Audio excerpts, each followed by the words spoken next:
Halo semuanya, kembali lagi bersama saya di channel Imanime Celebes, sebuah channel yang akan membahas tentang semua hal unik yang ada di Sulawesi Selatan dan masih banyak lagi. Di video kali ini, kita akan membahas mainan yang lagi populer saat ini. Ya, kita akan membahas tentang sejarah lato-lato. Jadi, kenapa sih mainan jadul ini bisa muncul kembali dan dimainkan tidak hanya oleh orang-orang di Sulawesi saja, tapi di seluruh Indonesia? Apa penyebabnya? Siapa yang memviralkan lato-lato ini? Serta bagaimana sejarah dari mainan jadul yang satu ini? Penasaran?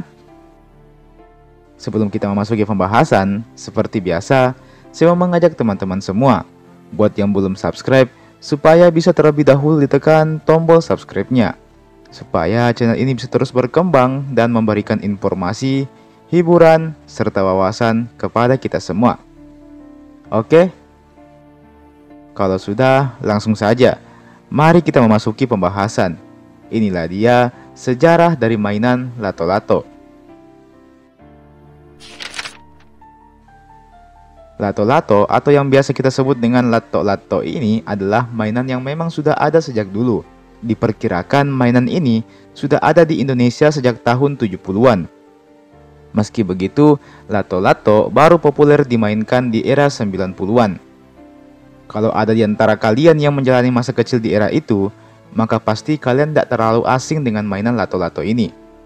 Saya sendiri pun yang sejatinya besar di era 2000-an masih mendapati lato-lato ini. Dulunya sempat banyak teman SD saya yang main lato-lato. Meski begitu, layaknya mainan jadul lainnya, lato-lato perlahan-lahan mulai ditinggalkan juga, seiring dengan banyaknya mainan baru yang bermunculan kala itu.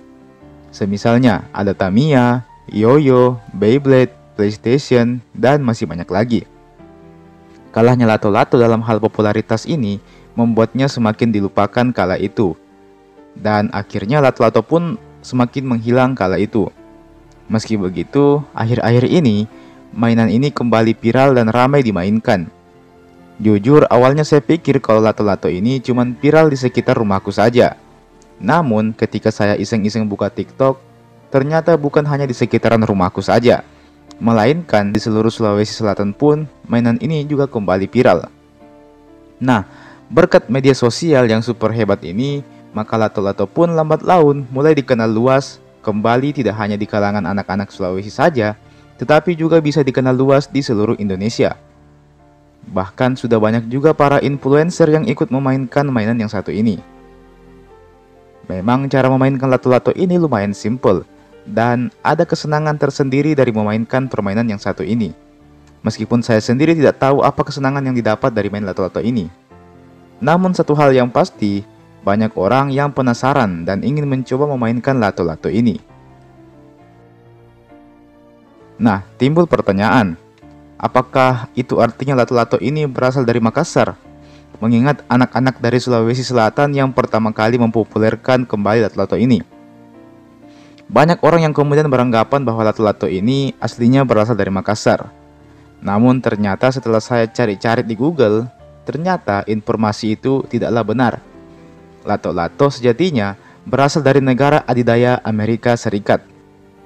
Kalau di Amerika, mainan ini biasa disebut dengan clackers atau knockers. Mainan ini diklaim telah ada sejak tahun 60-an. Dan mainan ini pun juga sempat trending di sana.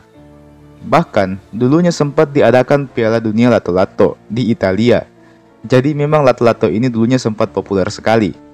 Meski demikian, lato-lato ini juga agak mirip dengan salah satu senjata tradisional dari suku Gaucho yang berasal dari negara-negara Amerika Latin seperti Argentina dan Uruguay. Senjata itu disebut juga dengan nama bolas. Bedanya, bolas ini talinya lebih panjang dan digunakan untuk berburu hewan pada waktu itu. Nah, ternyata lato-lato ini dulunya juga sempat dilarang di negara asalnya sendiri, yakni di Amerika. Hal itu tidak lepas dari banyaknya anak-anak yang jadi korban terkena bola clackers ini.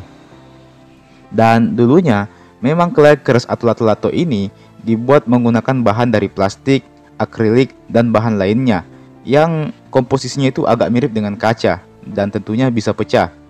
Nah, banyak orang tua yang melaporkan bahwa anaknya terkena pecahan kaca dari bola lato-lato ini.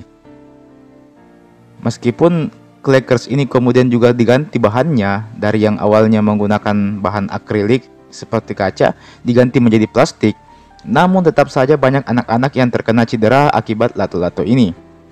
Akibat itulah sehingga lato-lato ini pun akhirnya resmi dilarang di Amerika pada waktu itu. Dan tidak hanya di Amerika saja, ternyata beberapa negara lainnya pun juga ikut melarang lato-lato ini. Dan larangan itu masih berlaku hingga saat ini. Meski demikian, saya rasa lato-lato ini juga ada bagusnya. Salah satunya adalah bisa mengalihkan perhatian anak-anak dari game online. Anak-anak zaman sekarang kan kebanyakan main game online semua, di rumah semua main HP. Dan berkat adanya lato-lato ini sehingga para bocil itu bisa keluar rumahnya begitu, bermain bersama teman-temannya di luar, bermain lato-lato. Kalaupun ada kerugiannya, tentu saja itu ada pada suara kencangnya yang sangat mengganggu tidur siang saya. Jujur saya sangat terganggu dengan suara lato-lato ini. Dan juga ada beberapa berita yang mengatakan bahwa ada anak yang cedera akibat bermain lato-lato ini. Jadi memang segala sesuatunya itu pasti ada baik dan buruknya. Sisa kita mami saja yang mau lihat dan nilai itu seperti apa, apakah itu sebagai hal yang positif atau hal yang negatif. Dan teman-teman, itulah tadi sejarah singkat mengenai perlato-latoan ini. Tentang lato-lato ini ternyata ada sejarah yang lumayan panjang ya di balik mainan yang satu ini. Saya tidak begitu tahu siapa yang pertama kali memviralkannya di media sosial, influencer mana, YouTuber mana, TikToker mana yang pertama kali mempopulerkannya di media sosial. Satu hal yang pasti, lato-lato ini lagi naik-naiknya sekarang, dan saya rasa lumayan menarik juga karena jarang ada permainan tradisional yang bisa tren seperti lato-lato ini. Mari kita saksikan bersama-sama, kita ikuti perkembangannya, berapa lama lato-lato ini akan terus tren. Tentunya bakalan ada masa-masanya. Dan ya teman-teman, itulah tadi pembahasan kita mengenai sejarah dari lato-lato ini. Mungkin agak agak nyeleneh ya, karena kenapa kita membahas lato-lato ini. Tapi sebenarnya kalau kita gali sejarahnya lumayan panjang, dan saya yakin ada beberapa fakta yang mungkin teman-teman belum ketahui. Jadi sebenarnya lumayan menarik juga untuk kita telusuri. Jangan lupa untuk like ini video, dan jangan lupa juga untuk share ini video ke teman-teman yang lain, utamanya yang orang Sulawesi atau orang manapun itu. Jangan lupa juga untuk subscribe ini channel dan nyalakan lonceng notifikasinya supaya tidak ketinggalan kalau saya ada upload video-video terbaru lainnya.